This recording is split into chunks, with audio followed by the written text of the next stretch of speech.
Hi, my name is Trevor Tice from Kbandstraining.com. Today we're going to be working through a great workout sequence, developing strength in our core. We're going to be working the front half, the obliques, as well as our lower back through different dynamic exercises. The Kbands Stability Ball Woodchoppers is completed by placing your hands on top of the stability ball. You're going to be in a nice plank position with your feet about shoulder width apart. Next, we're going to begin the chopping motion right in the middle, strengthening our abs and reaching out for our upper body activation. Keep in mind now, if you're not as strong, you're going to keep your elbows down.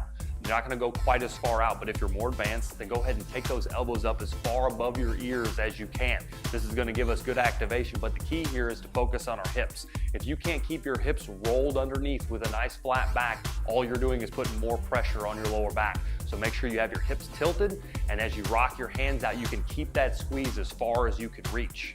10 to 15 reps and then move it directly into the rotational movement. We're going to be going around the world continuously for 10 to 15 seconds in both directions, getting a little bit different of an angle for us in our abs.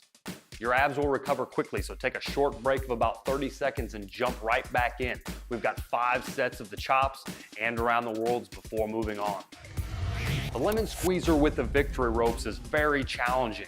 You're going to grab the Victory Rope either on both sides of the hand anchor or by the neck of the Victory Rope. The key is that we have enough resistance. So slide out from the fusion wall mount, get the activation you need by stretching the band, and then get in a nice lemon squeezer position. Now remember, the lemon squeezer is hands and feet go at the same time, meeting in the middle. If you're more advanced, we're going to take it a little step farther by getting our hips off the ground. The normal lemon squeezer comes up in the middle and then goes back down. If you're a beginner, that's where you can start. But if you're more advanced, get your hips off the ground and use the Victory Rope as a lever as we come back down. The longer you keep your hips off the ground, the more it's going to burn and the more strength that we can build in our core. Challenge yourself to keep your hips off the ground all the way to the floor and then back up. We'll take a small little 35 to 45 second break and then jump right back in for 4 total sets.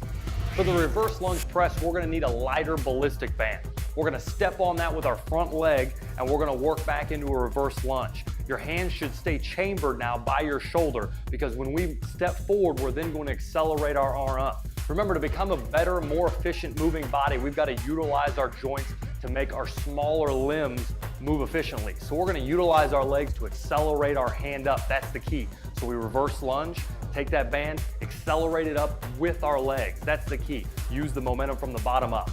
Complete 10 to 12 reps on each side before taking a break. Keep in mind, as you get a little bit more tired, you're going to find that hand start to lean forward. It's key that we really maintain that proper chambered high position with a big chest, or our lunges are going to begin to fail as well. The knee stays behind the toe. We work down in the hips, keep nice and high in the chamber, and then accelerate that arm up. Also keep in mind, with that arm, we don't ever want to go behind our ear. We want to kind of work right in front of our face where you can always see it in your peripheral vision. Complete 4 to 5 sets on this exercise, always keeping the correct amount of resistance. Remember, you can go up or down to maintain form.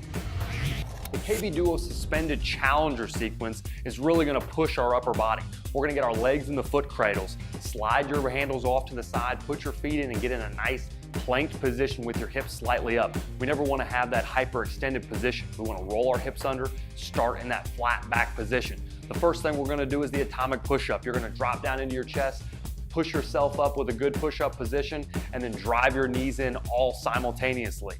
As we move through 8 complete reps, we're immediately going to move into the pike. Keep those hands in a locked position right under your chest and maintain that squeeze as you drive your hips up. Get into a good pike position, flatten out, never hyperextending, and then move back up for your 8 reps.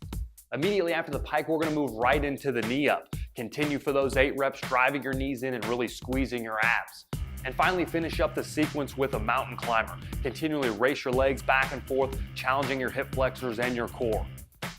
Take yourself about a minute off and then get right back to it. Always keep in mind that we never want to hyperextend our spine, and we always want to keep our abs tight. Never let yourself lean to the side. Always stay in proper alignment. For more variety in your workouts, head to Kbandstraining.com and dive into the fitness area. There you'll find Kbands Live Fitness, where you'll be able to work through all sorts of different training routines and exercises to help you achieve your goals.